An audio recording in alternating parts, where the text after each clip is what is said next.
Hi, my name is Janine. I am here today to talk about how we as a culture need to be aware of mental health issues. Today I have Dominance right here watching the speech. Deanne, she's watching the speech. Taylor. I have Leanne. And Shane. Okay, so my experience with mental health patients has lasted for the past 6 years.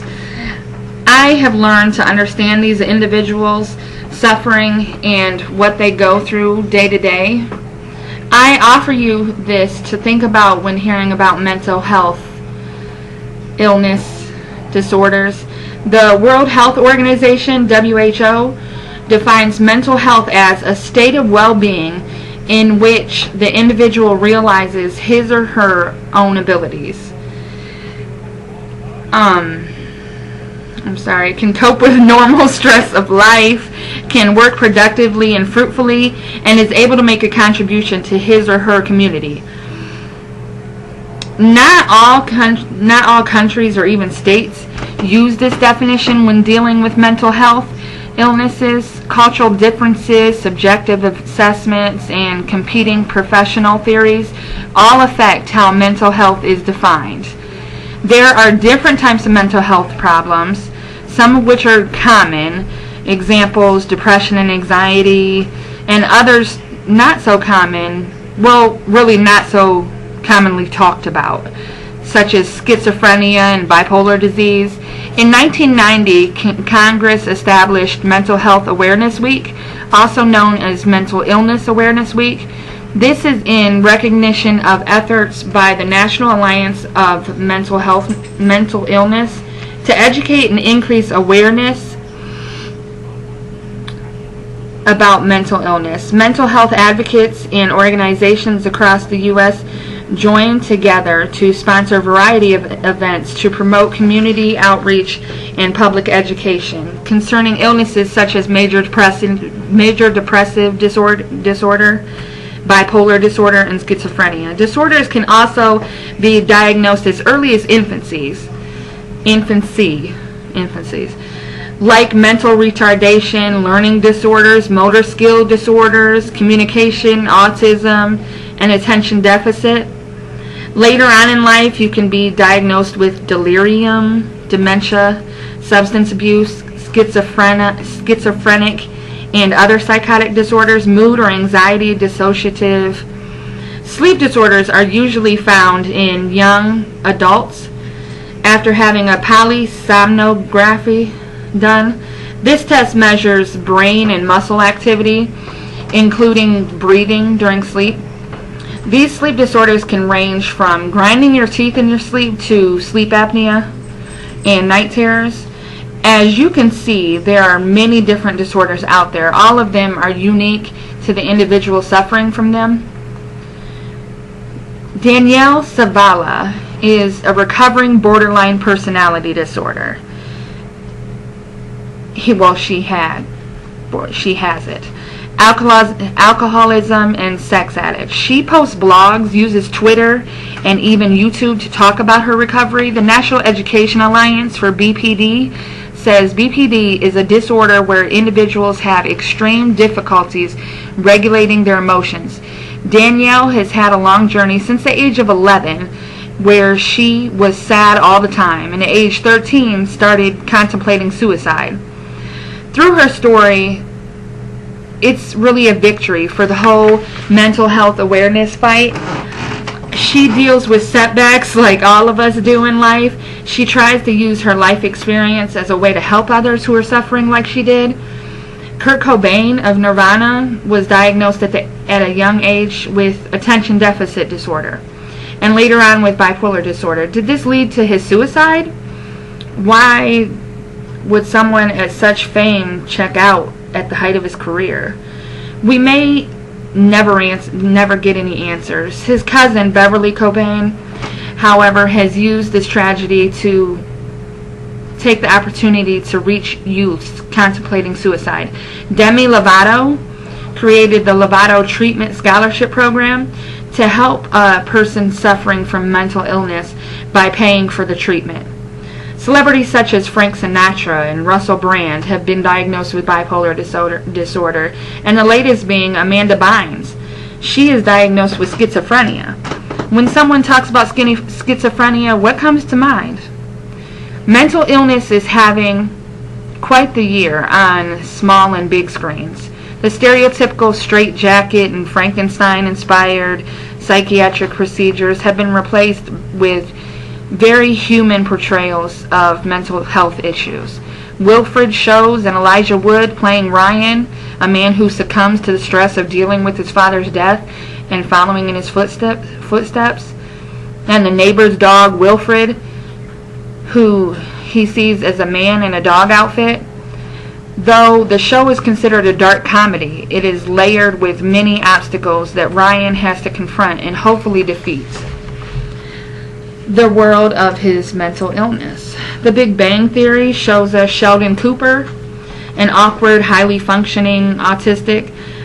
Though the show does not come out and say it, Sheldon displays traits of autism spectrum disorder, including Asperger's syndrome and obsessive compulsive disorder. Both Sheldon and Raj display major social anxieties, which hinder them from enjoying life. Raj can't talk to females unless he's drugged or drunk. However, they do have the ability to leave their shell and engage in the world with assistance from friends. Dexter, which we can only see on Showtime, is about a serial killer who works in forensics. He is an internal thinker, but he also follows a bizarre code stemming from his late adopted father. He justifies his killings through vigilante justice and blames his desires on his dark passenger. Many people today see mental illness as an excuse, a negative attitude, or something resulting from overthinking. However, it is something that stems from the brain. It can attack your nervous system and may result in many side disorders. When diagnosed with a mental illness, one support system often starts out small, like your immediate family, and then, starts moving on. There's many other corporations that will help you when you are diagnosed with a mental disorder. Although these shows are putting mental illnesses into the mainstream and giving people who are dealing with mental health issues a chance to watch and reflect on their own issues, let's look at popular horror movies that have been released in the past 30 years. Most of the killers have something mentally wrong with them. Hannibal Lecter, Michael Myers, Catherine Trammell from Basic Instinct, American History X, American Psycho, and Hostel. All of these films deal with the antisocial personality disorder. So the stereotype that all mass murderers are psychotic comes into play. When you think of a mental disorder, does this come to mind? Or do you think of ordinary people, like a soldier coming home from war with post-traumatic stress disorder? Stereotypes in the news, movies, television, and books factor into how many people think. PTSD is a severe condition that may develop after a person is exposed to one or more traumatic events, such as a sexual assault, serious injury, or the threat of death. The diagnosis may be given when a group of symptoms such as disturbing, reoccurring flashbacks, avoidance, or numbing of memories of the event, and hyperarousal, high levels of anxiety, continue for more than a month after the event. These conditions can be tracked back to Vietnam veterans after coming home, but we're now just hearing about it from the veterans of that Iraqi conflict. Why did it take so long for this to happen? So, with all this attention on mental health, why do some feel it is still a joke? The media plays on high-profile crimes, and about 5% of these crimes involve someone with a mental health disorder. The stereotype that the mentally ill are very violent is simply incorrect. According to the National Institute for Mental Health, people with severe mental health issues like schizophrenia are up to 3 times more likely to be violent. But most people with severe mental illness are not violent, and most violent acts are not committed by these people. I say this is due to the media hype that is given to certain trails or people. The news media in general loves a good story. What better story than that of Amanda Bynes and her fire starting episode this last week? Does this mean all schizophrenic people like to start fires in people's yards or set their dogs on fire? No, but the way it comes across, you would think that. Just by watching the news, mentally ill patients say and do some of the strangest things. There are people that tell you that they're looking for their body. It's crazy. Is it crazy to think that way? When my body comes, tell them to deliver it to this room.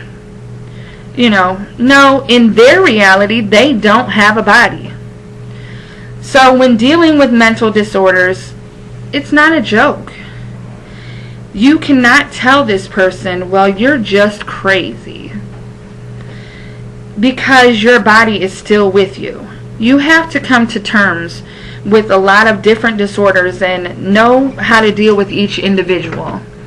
Now, don't get me wrong, there's a different way to deal with each individual with a mental disorder. There's a lot of different things that can happen on a daily basis with these people. You just have to be very careful, and their reality is their reality. You can't break it and tell them, no, you're wrong, this is what reality is, because this is how they think, this is how they feel, that is their reality. And if you try to bring them back to terms with yours, I have seen some people get violent because you're messing up their whole reality. So we don't have a magic pill that will make everyone normal. So with help, research, and understanding, we will learn a lot more and be able to help more.